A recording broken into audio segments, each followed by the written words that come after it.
yard, nigga.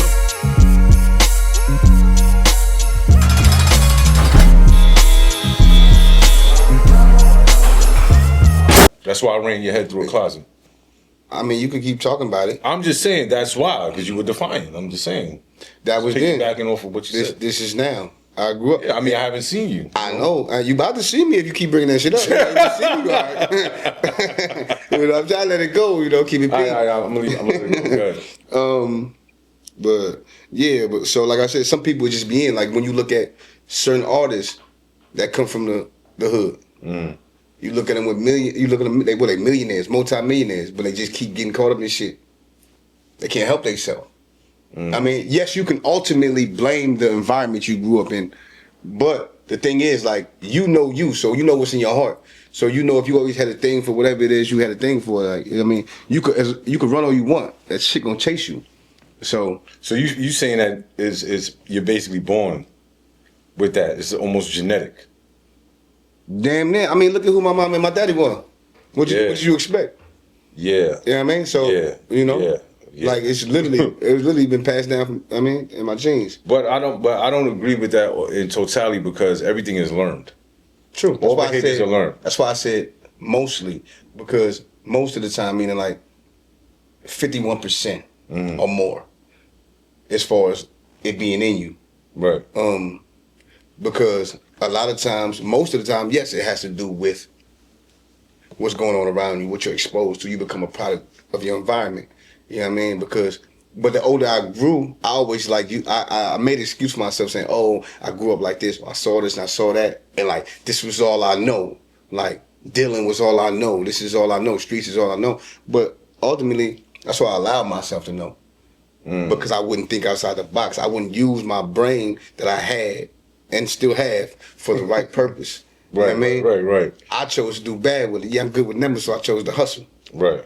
You know, and so all right. So you went through group homes and stuff like that, right? It started with first. It started with Spofford. You was in Spofford, the white building? I was in Spofford 10 times. Me too. And Crossroads. And Crossroads, yeah. I remember. I've been to Children's Village. I've been to Highland.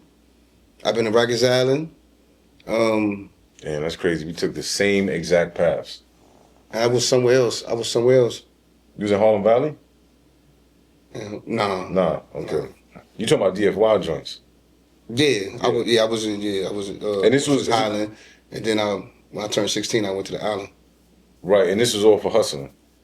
I mean, all type of shit. I mean, what type of different things? Like because you did your time over. I mean, hustling is hustling, man. I sell drugs, man. You sold drugs. Good shit. I sold drugs. You know what I mean? You know, I carried guns. I did bad things. You know, I did a lot of things that I felt like I had to do. You know. What was the worst experience you had while you was incarcerated at a young age? Oh wow. I'm gonna share mine when you're done. I'll probably say the COs. It was never your peers? I mean, but that's expected. Fighting, that's expected. Getting jumped, whatever, jumping, that's expected. You kid. I mean, you in there wilding. It's just a bunch of people with your same mentality, so you can be fighting all day. So how many times they beat you up? Beat me up? No, I'm talking about your peers. How many times you got jumped? How many times I got jumped? Yeah. I know you got beat up a lot. Yeah. I know I did. That's fine. I can fight real good. Real good. I mean, real good. Like, you know what I mean? If you know, you know. Jump. I probably got jumped twice. Twice, probably twice. And that was young. That was like when I first went to Spofford. You know what I mean? Because I just ain't going.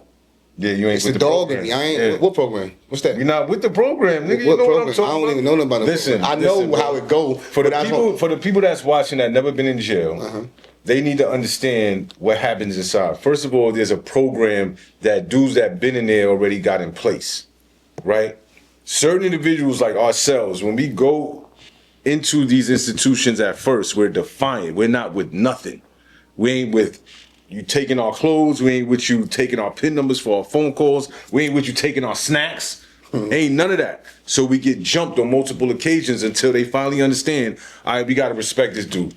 And unfortunately, what usually happens is you become a part of the program and enforcing shit on other people. So what I'm saying to you is like, you wasn't a part of that program. Correct. But you essentially became a part of that program and being an enforcer, didn't you? I mean, You started running down on people. I had that. I have that mentality though. I have that aggression. Like I have that. I mean, it's the dog in me. Like I said, it's the dog. So it's like I always been a suspect. I ain't never been a victim. I always been a suspect. You know what I mean, so even if you try some shit, it's not gonna work out for you. Like it's not gonna work out for. I mean, but Peter Paul said try them all, so I ain't mad at you for trying. But like, you know what I mean, you know how that worked out for you. You know what I mean, I probably beat you and your man's up. You know what I mean, took your phone. Like, you know what I mean. But so you said most of the issues you had was with staff. Yeah, that was my contrast to your peers. Yeah, it's for because I always, like I said, I always been defiant. So therefore, like I always had a thing with authority. I don't like the police. They ain't never gonna change. You know what I mean? So they be talking crazy, trying to put their hands on you, and I mean, you gotta think you young, 13, 14. These motherfuckers 6'3", they 300 pounds, like, and I just ain't going. So you know what I mean? So that had to be the worst experience. You know what I mean? How many times did that happen to you? Oh man, I used to get into it with them all the time. They used to beat my ass. I ain't even gonna hold you. Those was my worst ass whoopings. The police. This was. Yeah. And what's the other shit? It been so long. Triumph. Is it Triumph? Yeah. Yeah, that was probably the worst. I mean, like they did me bad. They popped me out my cell like 2 a.m, like, and tried to tell me to clean the bathroom, and I'm like, I give a shit in the bathroom, like. But I was being loud early in the day room, and they was like, "Oh yeah, we got you." I'm like, "You ain't got shit." So like 2:30 in the morning, pop my door, tell me I go clean the bathroom and throw up his shit in there.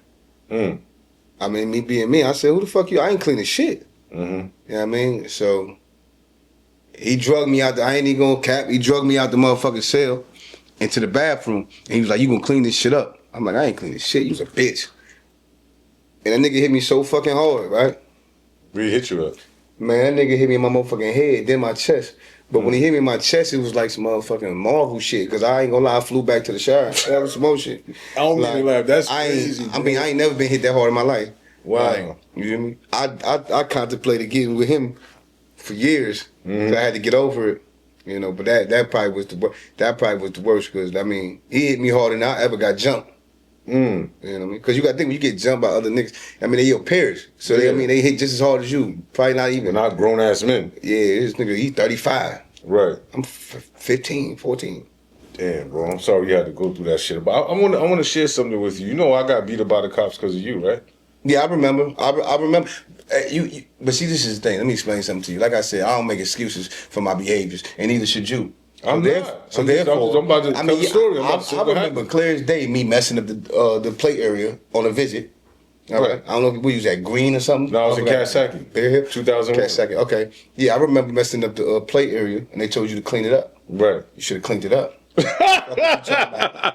you know what I mean? I was your visitor. No, so therefore, that's your bro, responsibility. you're not wrong in that, but the mindset, right? We talking about mindset. The same way that you was defiant when you was in juvie was the same way I was defiant going up on my first bit. Yeah. Right? So I'm not blaming you. I was just joking on that end. But that was the carrot in front of the donkey that they needed to get with a new jack. That's what they called me. New fish, new jack, and all of that. So when you and mommy came to see me at that time, I think you was like maybe 7, 8 years old probably. You said 01, I was 01? 10. 10 years old, right. So the problem was this, right? I'm sitting on a visit, y'all leave or whatever, and they asked somebody with a 96 number to clean the visiting floor, right? To clean the play area, this, that, and the third. The nigga said, nah, fuck you, suck my dick. I'm not cleaning nothing. This is the first visit I got upstate. I'm still on Rikers Island mentality. We was always defiant against the police. So I seen him do that. I'm like, oh shit, an OG nigga. I'm like, oh shit, and they jacked it. They was like, all right, Mr. Such and Such, whatever, fuck you, da da da da. Then they looked at me, they see I got an 01 number, 018 1268. They was like, you, Smith Baker, clean up the visiting floor. Hey, fuck you, suck my dick, I'm not cleaning shit. Fuck y'all talking about. Oh, we got one. Just like you said, we got one. Instead of me, like you said, just saying, you know what? All right, I got it, whatever the case may be, I was defiant. They took me to the back room, searched me, you know, that whole embarrassing situation. Made me squat, cough, butt naked, all of that dumb shit. took me up to intake, cuffed, right? I'm cuffed in the back, and it was a sergeant and it was a CO. They was walking me up the steps to the intake, and when they were whispering behind me, but I couldn't hear what they were saying. So I'm like, damn, I might have fucked myself up. That's when reality started hitting, like, yo, these niggas about to have their way with me. Pause. Spin the yard, nigga.